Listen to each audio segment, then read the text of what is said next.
ইয়া রাসূলুল্লাহ ইয়া হাবিবাল্লাহ ইয়া রাসূলুল্লাহ ইয়া হাবিবাল্লাহ খুব মোহাব্বত ইয়া রাসূলুল্লাহ ইয়া হাবিবাল্লাহ ওগো মারা যাওয়ার পরে রাখিবে না ঘরে আসিবেন নবীজি উম্মত তরে দেখিব আপনাকে আপন নয়নে ইয়া রাসূলুল্লাহ ইয়া হাবিবাল্লাহ ইয়া রাসূলুল্লাহ ইয়া হাবিবাল্লাহ অন্ধকার কবরে যখন দিবে আমারে রাখিবেন নবীজি দয়ার নজরে অন্ধকার কবরে যখন দিবে আমারে রাখিবেন নবীজি দয়ার নজরে চুমিব আপনার কদম ধরিয়া ইয়া রাসূলুল্লাহ ইয়া হাবিবাল্লাহ ইয়া রাসূলুল্লাহ ইয়া হাবিবাল্লাহ কালিকাপুর অক্তিয়া মসজিদের উন্নতি কল্পে একটি বিরাট ইসলামিক ধর্মীয় জলসা স্থান কালিকাপুর অক্তিয়া মসজিদ সংলগ্ন ময়দান। সম্মানিত নির্বাচিত আজকের জলসার সম্মানিত সভাপতি সাহেব মাওলানা মোহাম্মদ আব্দুল মাতিন সাহেব, অত্র মসজিদ ইমাম সাহেব এবং সহসভাপতি জনাব মোহাম্মদ জাকির হোসেন সাহেব, আমন্ত্রিত উলামায়ে কেরাম মাওলানা মোহাম্মদ জামাল রেজা জামালি সাহেব, বিহার ভূখণ্ডা মাদ্রাসার প্রধান শিক্ষক, ও মাওলানা মোহাম্মদ ফিরোজ মানজারি সাহেব, অত্র মাদ্রাসার প্রধান শিক্ষক, লিখিত অলিখিত উলামায়ে কেরাম, হুজ্জাজে কেরাম ও তোলাবা, সম্মুখে বসে থাকা দিনদার আল্লাহওয়ালা ভাই বাবাজি, কচি কাচারা, স্নেহময়ী মমতাময়ী আম্মা ও বোনেরা, মহান আল্লাহ পাকের দয়াতে কালিকাপুর টিকটিকি পাড়া সংলগ্ন কালিকাপুর মুর্শিদাবাদ জেলায় আল্লাহ পাক রব্বুল ইজ্জাত আমাদেরকে চার চোখের মিলন ঘটিয়েছেন। ভক্তি ভরে শুকরিয়া আলহামদুলিল্লাহ। আলহামদুলিল্লাহ। পরে পরে নবী ও কওম মাকার রাহমাতাল লিল আলামিন, রাহাতিল আশিকিন আনিসুল গরিবিন, অদৃশ্যের সংবাদদাতা পয়গম্বর উম্মতের গম খবর মদিনার তাজদার আহমদী মুখতার নবী মুহাম্মদুর রাসূলুল্লাহ সাল্লাল্লাহু আলাইহি ওয়াসাল্লামের উপরে লাখো কোটি দরুদ বৃষ্টির ন্যায় বর্ষিত হোক। সবাই বলি আল্লাহুম্মা আমিন। আল্লাহুম্মা আমিন। আর একটু ভক্তি ভরে আল্লাহুম্মা আমিন। দিন রাত কাঁদি শুধু নবীকে পেতে, মোদের জন্য কাঁদেন নবী ওই মদিনাতে। সুবহানাল্লাহ সুবহানাল্লাহ। মোদের জন্য কাঁদেন নবী ওই মদিনাতে। মোহাব্বতে। এই মাইকটা একটু কম বলেন, দেখবেন বাইরেটা জোরে যায়, আপনি একটু দূরে রাখেন, বুঝলেন? মোদের জন্য কাঁদেন নবী, এই আওয়াজ করা যাবে না। দিন রাত কাঁদি শুধু নবীকে পেতে, মোদের জন্য কাঁদেন নবী ওই হয়নি বাবা, মোদের জন্য কাঁদেন নবী। একদম নতুন গজল বলছি আমি, এটা বলিনি প্রায়, খুবই কম। মোহাব্বতে দিন রাত কাঁদি শুধু নবীকে পেতে, মোদের জন্য কাঁদেন নবী ওই মদিনাতে। হায় হায় মোদের জন্য কাঁদেন নবী। আমি যাব কবরেতে কেউ তো যাবে না, দুই চার দিন কাদার পরে মনে রাখবে না, ঠিক না বাবা? আমি যাব কবরেতে কেউ তো যাবে না, দুই তিন দিন কাদার পরে মনে রাখবে না উম্মতের দিওয়ানা নবী উম্মতের দিওয়ানা নবী আসেন কাঁদিতে মোদের জন্য কাঁদেন নবী ওই হায় হায় মোদের জন্য আল্লাহ এই সভাপতি সাহেব ঠিকই বলছিলেন এনারা কসম করেই এসেছেন মনে হয় আচ্ছা এই সভাপতি সাহেব এবং আমরা যে ধারণা করছি এই ধারণাটা আপনারা একেবারে পাল্টে উল্টো করে দেন উল্টো করা যাবে না একটু জোরে বলা যাবে না বাবা মোদের জন্য কাঁদেন আরো জোরে মোদের জন্য কাঁদেন নবী দিন রাত কাঁদি শুধু নবীকে পেতে মোদের জন্য কাঁদেন নবী ওই মদিনাতে হায় হায় মোদের জন্য কাঁদেন নবী ওই মদিনাতে আল্লাহ রসূলকে প্রথম সৃষ্টি করে বন্ধুকে বন্ধু দেখেন মায়ার নজরে আল্লাহ নবীকে প্রথম সৃষ্টি করে বন্ধুকে বন্ধু দেখেন মায়ার নজরে ঠিক কিনা বলে বন্ধুকে বন্ধু দেখেন মোদের নজরে হায় হায় বন্ধুকে বন্ধু দেখেন মোদের নজরে আশিক কাঁদে দিবানিশি নবী দেখিতে আশিক কাঁদে দিবানিশি নবী দেখিতে দিন রাত কাঁদি শুধু নবীকে পেতে হায় হায় মোদের জন্য কাঁদেন নবী ওই মদিনাতে জোরে বলুন আরো জোরে হবে সবাই যখন কবরেতে রেখে চলে যায় তারপরেতে আমার প্রিয় নবী এসে যায় সুবহানাল্লাহ সবাই যখন কবরেতে রেখে চলে যায় তারপরেতে আমার প্রিয় নবী এসে যায় আহা উম্মতের দিওয়ানা নবী আসেন কাঁদিতে দিন রাত কাঁদি শুধু দিন রাত কাঁদি শুধু নবী দেখিতে মোদের জন্য কাঁদেন নবী বাংলাদেশের শ্রোতা কত চাঙ্গা আর আমাদের সব ইন্ডিয়ায় বেশিরভাগ জায়গায় আমি দেখি মুশকিল বাংলাদেশি কদিন আগেই আসে ওদের বলতে বললি বলে আর আমাদের একটু মোহাব্বতে বলেন তো জোরে করে মোদের জন্য কাঁদেন নবী মোদের জন্য কাঁদেন নবী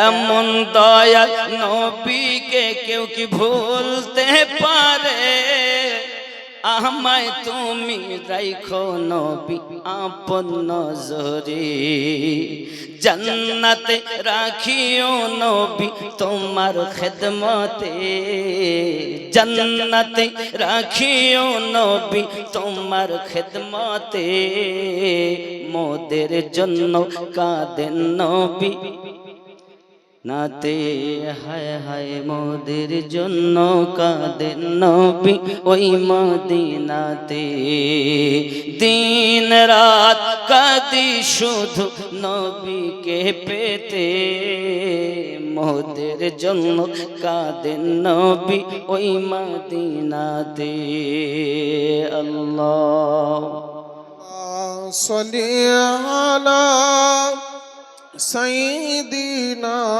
مولانا محمد وعلى عن سيدنا مولانا محمد মহান আল্লাহ পাকের শুকরিয়া যিনি আজ আমাদেরকে এনেছেন। খেয়াল করতে হবে আমাদেরকে, আমরা হলাম মানুষ, আর আজকে জালসাটা হলো মসজিদ উন্নতি কল্পে, মসজিদের উন্নতি কল্পে। আল্লাহর হাবিব সাল্লাল্লাহু আলাইহি ওয়াসাল্লাম বলেছিলেন আখেরি জামানাতে মসজিদ হবে খুবই সুন্দর, মুসল্লি হবে ভর্তি, কিন্তু তাদের ভিতরে মাল থাকবে।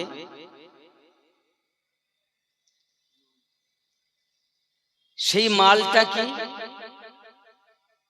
ইশকে হাবিব, ইশকে রাসূল খুব কম। শেষ জামানায় মানুষ তিনটি জিনিস চাইবে না। এক, কেউ চাইবে না আমি গরিব হতে। এখন কেউ চায় গরিব হব? একজনও চায়? আমরা কেউ চাই? নবী পাকের কথা সত্য। দুই, কেউ চাইবে না অপমানিত হতে। আমরা কেউ চাই যে অপমান হই? তিন, কেউ চাইবে না মরতে। আমরা কেউ মরতে চাই? আমরা সবাই চাই যে বেঁচে থাকবো। যদি একবার বলে হ্যাঁ সকালবেলায় তুই মরে যাবি, সে কি বলবে? কিন্তু এ কথা বলেছেন যারা, বা বলেছেন যিনি গাউসে আজম, তিনি কে কখন মরে যাবেন তাও তিনি বলেছেন যে অমুক সময় তুমি মারা যাবে। দরবারে আসছে গোলাম, তিনি বলছেন 6 মাস পর তুমি মারা যাবে, জঙ্গলের বাঘ তোমাকে খেয়ে ফেলবে। আল্লাহ পাক কত ক্ষমতা দিয়েছেন তার বন্ধুকে, কিন্তু আমরা বলতে পারবো? আমরা পারবো। তারা পারবেন যারা আল্লাহর বন্ধু হয়েছে। বাপজি আমার, মসজিদ আল্লাহর ঘর। আমি আয়াতে কারিমা তেলাওয়াত করেছি। এই আয়াতে কারিমাতে রব্বে করিম সুন্দর করে আমাদের জানিয়েছেন। সূরা সাবা 39 নম্বর আয়াত আল্লাহ পাক বলেন, তুম ফরমাও, কুল, আপনি বলে দিন। কি বলে দিবেন? বেশক মেরা রব রিজক ওয়াসি ফরমাতা হ্যায়, নিশ্চয় আমার আল্লাহ রুজি বন্টন করেন, রুজি বৃদ্ধি করেন, রুজি বাড়িয়ে দেন। জোরে বলুন। अपने बंदों में जिसके लिए चाहे, নিজের বান্দাদের মধ্যে যাকে আল্লাহ ইচ্ছা করেন। জোরে বলুন সুবহানাল্লাহ। আর তঙ্গি ফরমাতা है, এবং কম করেন, जिसके लिए चाहे, কম করেন আল্লাহ যার চান তার রুজি কম করিয়ে দেন। और जो चीज तुम अल्लाह की राह में खर्च करो, আর যে জিনিস আপনি আল্লাহ পাকের রাস্তাতে খরচা করবেন, वो उसके बदले और देगा, তার পরিবর্তে আল্লাহ তাআলা আরো বেশি দিবেন। सुभानअल्लाह, सुभानअल्लाह। और वो सबसे बेहतर रिज्क देने वाला, আর সব থেকে বেশি আল্লাহই রুজি দেনে वाला। सुभानअल्लाह। সূরা সাবা আয়াত 39। তো রুজি কে দেন? হযরতে জুনায়েদ বাগদাদী রাহমাতুল্লাহ আলাইহি বসে বসে রুটি খাচ্ছেন। বাবা, হঠাৎ একটা কাক এসেছে, এসে 2খানা রুটি নিয়ে পালিয়ে যায়। জুনায়েদ বাগদাদী রুটির প্লেট ফেলে কাকের পিছনে রওনা দিয়েছেন। কাক কোথায় যায়? জীবনে এমন ঘটনা ঘটেনি। আমার রুটি কেন কাকে নিয়ে গেল? খেতে বসলাম আমি, কাক কেন আমার রুটি নিয়ে যায়? জুনায়েদ বাগদাদী রাহমাতুল্লাহ আলাইহি ওই কাকের পিছনে পিছনে জঙ্গলে যখন পৌঁছিয়েছেন, দেখছেন গভীর জঙ্গলের ভিতরে একটি মোটা গাছের সঙ্গে এক ব্যক্তিকে বাধা বাধা রয়েছে, ওই ব্যক্তি আপনার কিনা নড়তে পারে না, বন্ধন খুলতেও পারে না। কাক নিকটে গিয়ে তার বুকের উপরে বসে রুটি ভেঙে ভেঙে গালে ভরে দেয়। সুবহানাল্লাহ সুবহানাল্লাহ। জুনায়েদ বাগদাদি রহমাতুল্লাহ আলাইহি তিনি ওই ব্যক্তির নিকটতম হলেন। জিজ্ঞাসা করছেন, ভাইজান আপনি গাছের সঙ্গে বাধা কেন? তিনি উত্তর দিচ্ছেন, ও জুনায়েদ বাগদাদি, আমি একজন ব্যবসায়িক মানুষ, আমি একজন তেজারাতি মানুষ। এই রাস্তা দিয়ে তেজারাত করার জন্য যাচ্ছিলাম। ডাকাতের দলেরা, দস্যুর দলেরা আমার মালমাত্তাগুলো লুটতারাজ করে নিয়েছে। জুনায়েদ বাগদাদি আমার মালমাত্তাগুলো নিয়ে গিয়েছে, আমাকে গাছের সঙ্গে বেঁধে গিয়েছে, আর আমি যেন খুলে না যেতে পারি। আমি আমার রবকে ডাকলাম, কেউ যখন আমার না হলো, কেউ যখন আমার সাহারা হলো না, আমি আমার রবকে ডেকেছি, ওগো আমার মালিক। আর এই গভীর জঙ্গলে আমার কেউ আপন বলতে নেই, আমার কেউ সাহারা নেই। আয় আল্লাহ, তুমি আমার সাহারা। আপনার কাছে আমার ফরিয়াদ, আপনার কাছে আমার দোয়া। ওগো আমার রব, পশু পক্ষী আপনার রুজি খেতে পায়, মানুষের আপনার রুজি খেতে পায়। আয় আল্লাহ, একটি পিপিলিকা সেও পর্যন্ত রুজি খেতে পায়, আমি আপনার শ্রেষ্ঠ জীব মানুষকে রুজি খেতে পাবো না। আমি যখন আমার আল্লাহর কাছে এমনি করে রোনাজারি করি, আমার আল্লাহ পাকের দয়ায় প্রতিদিন এই কাক এসে 2 খানা রুটি সকালে, 2 খানা রুটি সন্ধ্যার আগে আমাকে খাইয়ে চলে যায়। সুবহানাল্লাহ সুবহানাল্লাহ। কে খাওয়ায়? কে খাওয়ায়? কার দয়া? কার দয়া? আল্লাহ পাক খাওয়াচ্ছেন, মসিলা হলো কাক নাকি? জুনায়েদ বাগদাদি রহমাতুল্লাহ আলাইহি সেই ব্যক্তির বন্ধনগুলো খুলে দিলেন। খুলে দেওয়ার পরে আল্লাহ পাকের কাছে সেই ব্যক্তি দোয়া চাইলেন, রব্বে করিম, তোমার নিয়ামতের শেষ করা যায় না মালিক। তুমি আমাকে গাছের সঙ্গে বাঁধা অবস্থাতে তোমার রিজক আমাকে খাইয়েছো। ওগো আমার সোনা মানিকেরা, পৃথিবীর সারা জমিনে সেই রবের প্রতি ভরসা আমাদের নাই, ওই রবের প্রতি আমাদের ভরসা উঠে গিয়েছে। আমরা এখন দুনিয়ার জমিনে নিজের ক্ষমতাকে কাজে লাগাতে লেগেছি, রবকে ভুলে গিয়েছি। এমন মানুষ দুনিয়ার বুকে দেখা যায়। সোনা মানিক আমার, মসজিদ নিয়ে গর্ব করাটা হলো কিয়ামতের আলামত, অর্থ নিয়ে গর্ব করা হলো কিয়ামতের আলামত, বংশ নিয়ে গর্ব করা হলো কিয়ামতের আলামত, ক্ষমতা নিয়ে গর্ব করা হলো ধ্বংসের আলামত। সুবহানাল্লাহ সুবহানাল্লাহ। তা কি বোঝা যাচ্ছে? বাবজি আমার সোনা মানিকেরা, আমি আপনাদের কাছে অনুরোধ করব, একটু খেয়াল করুন। পৃথিবীর সারা জমিনে আল্লাহর হাবিব সাল্লাল্লাহু আলাইহি ওয়াসাল্লাম যুদ্ধের আগে ঘোষণা দিলেন, কে আছো আমার একটু দান করে যাও। আব্বাজি আমার সোনা মানিকেরা, এই কথা শোনার পরে হযরত উসমান জিন নুরাইন রাদিয়াল্লাহু তাআলা আনহু এলেন। তিনি আপনার কিনা দান করেছেন। আমার নবী পাক সাল্লাল্লাহু আলাইহি ওয়াসাল্লাম বললেন, উসমান কি এনেছো? হুজুরের সম্মুখে ঢেলে দিয়েছেন এক থলে স্বর্ণ, এক প্যাকেট স্বর্ণ।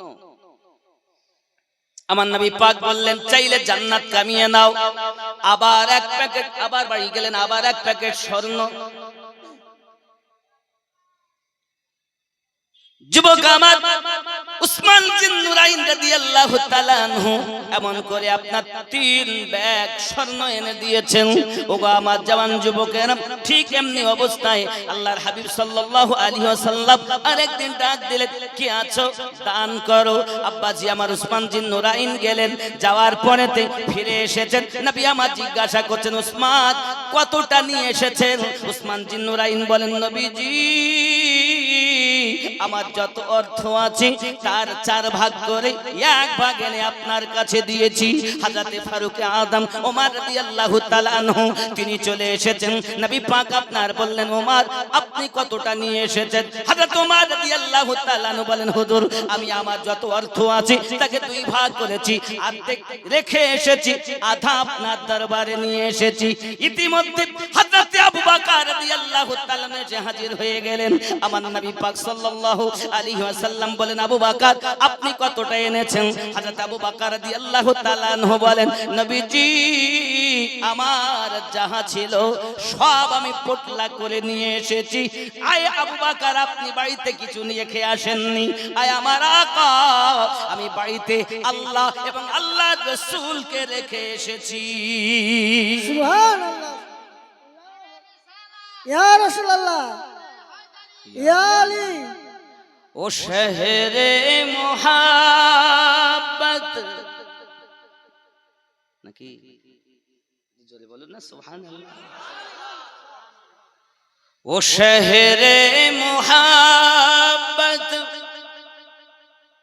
আপনাদের আওয়াজ মনে হচ্ছে পিছন দিক থেকে মনে হচ্ছে কি হচ্ছে, কি হবে, এই বক্তব্যে আর কি হলো, কিছু করা যাবে না, এরকম ভাব। আব্বা আমার গ্রামটা খুব বড় গ্রাম না ছোট গ্রাম? আমি তো আপনাদের এমন কেউ নাই যে আপনারা আমাকে চেনেন না, সেই ছোটবেলা থেকে। হয়তো এখন যারা জন্ম নিয়েছে তারা চিনবে না, কিন্তু বেশিরভাগ ছেলেরা আমাকে চিনবে। কারণ কি, এই গ্রামে যখন মসজিদটাও শুধু বড় হয়ে ইট গাঁথা ছিল, প্লাস্টারও হয়নি, ছাদও হয়নি, টিকটিকি পা নাকি, এবং মাদ্রাসা বলতে তো তখন একটা ছোট ঘর মক্তব ছিল। তখনকার সময়ে আমি এই টিকটিকি পাড়ার ওই মক্তবে ছাত্র। আল্লাহর দয়া ঘটনাক্রমে আমাকে এখান থেকে নিয়ে ওরাহার আজিজিয়া মাসুমিয়া ওরাহার দরবার শরীফে রেখে আসা হলো। সেই থেকে আজ, ইতিপূর্বে এসেছি আমি আপনাদের জালসাতে, যেহেতু চৈত্র মাসে হয়, কিন্তু এবার তো সম্ভব মনে হয় না, কারণ চৈত্র মাস ঈদ হবে 6 তারিখ নাকি বলেন? ফাল্গুনের 6 রোজা, 5 তারিখে তারাবি পড়বেন, 6 তারিখে রোজা হবে, এটা বলছি ক্যালেন্ডার। এখন রব্বে কারিম ভালো জানেন, একদিন আগেও হতে পারে, একদিন পরেও হতে পারে। আমরা ভরসাকারী কাকে? একটু জোরে বলুন না সুবহানাল্লাহ। ও শহরে মোহাব্বত জহাं মুস্তাফা है, वही घर बनाने को दिल चाहता है, वही घर बनाने को दिल चाहता है।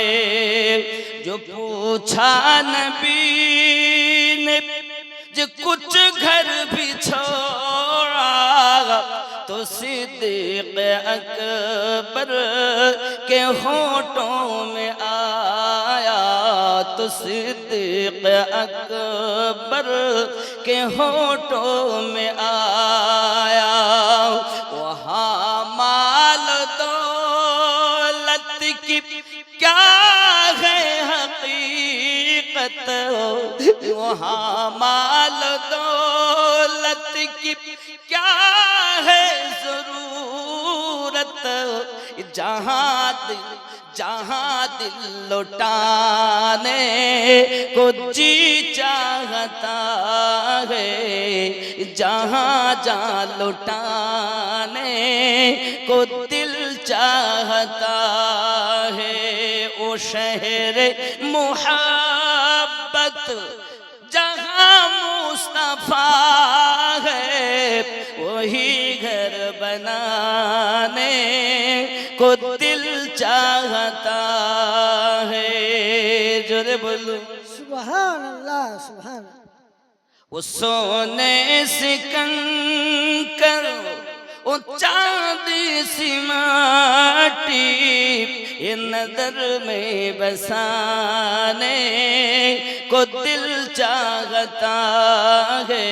वो शहर मोहब्बत जहाँ मुस्तफा है, वही घर बनाने को दिल चाहता है। जोरे हबे আর একটু জোরে বলুন, जिहादे मोहब्बत की आवाज गूंजी, तो कहाँ हंसला ने दुल्हन से अपनी, तो कहाँ हंसला ने दुल्हन से अपनी, इजाजत अगर दो, इजाजत अगर दो कि जामे शहादत लबों पे लगाने को दिल चाहता है, वो शहर मोहब्बत जहाँ मुस्तफा है, वही घर बनाने को दिल चाहता है। जरा बोलो सितारों से चाँद कहता है हरदम, तुम्हें क्या बताऊं वो टुकड़ों का आलम, तुम्हें क्या बताऊं वो टुकड़ों का आलम। इशारों में आका की इतना मजा था, इशारों में आका की इतना मजा था कि फिर टूट जाने को दिल चाहता है, वो शहर मोहब्बत जहाँ मुस्तफा है, वही घर बनाने को दिल चाहता है। जुर ख्याल करो वो नन्ना सा असगर जो रगर कर यही कह रहा है ख़ीमे में रो कर, वो नन्ना सा असगर जो रगर कर यही कह रहा है ख़ीमे में रो कर, ऐ बाबा मैं पानी का प्यासा नहीं हूँ, ऐ बाबा मैं पानी का प्यासा नहीं हूँ, मेरा सर कटाने को दिल चाहता है, वो शहर मोहब्बत जहाँ मुस्तफा है, वही घर बनाने को दिल चाहता है। अल्लाहुम्मा